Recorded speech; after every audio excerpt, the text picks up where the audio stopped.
Hi mga preni! Isa na namang masarap na pang-almusal, pang-merienda at pang-negosyo ang lulutuin ko ngayon. 4 na sangkap lang ito pero sobrang sarap. Pero bago natin gawin yan, tara samahan niyo muna akong bumili. First time kong bumili dito ng mga ganito. Dumayo lang kami sa kabilang bayan.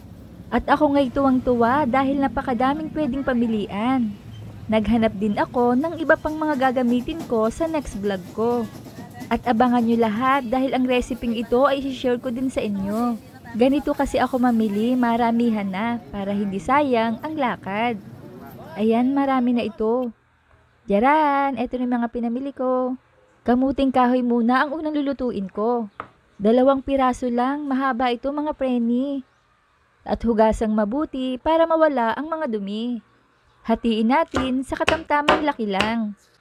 Tanggalin ang balat.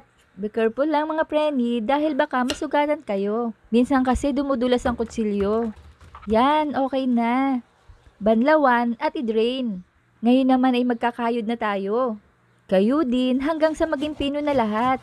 Mabilis ko lang itong kinayod mga 7 minutes. Tapos na. At para malaman nyo rin ang sukat ay tatakalin natin ito. Para alam nyo rin ang exact measurements. Yan, at bali 5 and 1/4 cups ito mga preni. O diba ang dami? Gamit ang malinis na tela, ilagay dito ang kinayod na kasaba. Maghugas muna ng kamay at pigaing mabuti para lumabas ang katas. Mas maganda kasi kung ganitong proseso ang gagawin nyo para sure na said ang katas. Ayan, at iwanan muna ang katas ng 30 minuto. At itabi muna ito. Bago magluto ay initin muna natin ang mga dahon ng saging para tumibay ito at lumambot. Hugasan at punasan. Gupitin ang mga gilid o dulo. At makalipas ang 30 minuto, ihiwalay ang katas at itapon na ito.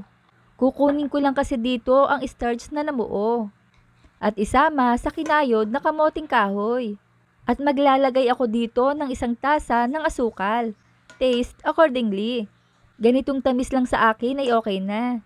Lagyan ng 1 tasa ng coconut milk. Unang piga ito. Haluin at maglagay ng 1 tasa ng kinayod na buko. Haluin at lagyan ng 1/4 teaspoon of salt. Mas maganda kung hahaluin ito gamit ang malinis na kamay. Para pantay ang pagkalat ng buko at para maganda rin ang suma natin. Ilatag ang dahon ng saging at pahiran ng margarine para di masyadong dumikit ang mixture. Magsandok ng kasaba mixture ayon sa nais mong dami. At syempre, pagkain lang namin ito kaya lagi na lang malalaki ang ginagawa ko. I-fold lang ng ganito para ma-secure yung mixture sa loob. Dahil kapag maayos ang pagkakabalot, maganda ang magiging outcome ng ating suman. Yun talagang hindi aagos ang katas nito. Talian para hindi bumuka. At isalansan na ang mga ito sa steamer. Lagyan ng 1,500 ml of water. Sakto lang ito sa pagpapakulo nito. At isalang na natin sa lutuan. Takpan at steam ito ng 50 minuto. Over high to medium heat. At kapag kumukulo na, iset ang init sa mababa. Makalipas ang 50 minuto, ay lutong-luto na ito. Yaran! Tanggalin na sa steamer at hayaang lumamig. At kapag malamig na ang mga ito, susubukan na natin kung gaano kaganda ang outcome. Kung mapapansin nyo, madali lang siyang tanggalin sa dahon dahil sa margarine na ilalagay natin. O diba ang ganda mga preni at ang color, perfect. Syempre, tingnan natin ang lasa. Wow, ang sarap talaga at ang texture ay maligat. Try nyo na. Kaya i-like, i-share at i-follow nyo na ako para updated kayo sa mga reseping ibabahagi ko pa. Huwag kalimutan, cook with love. Thanks for watching. Bye-bye!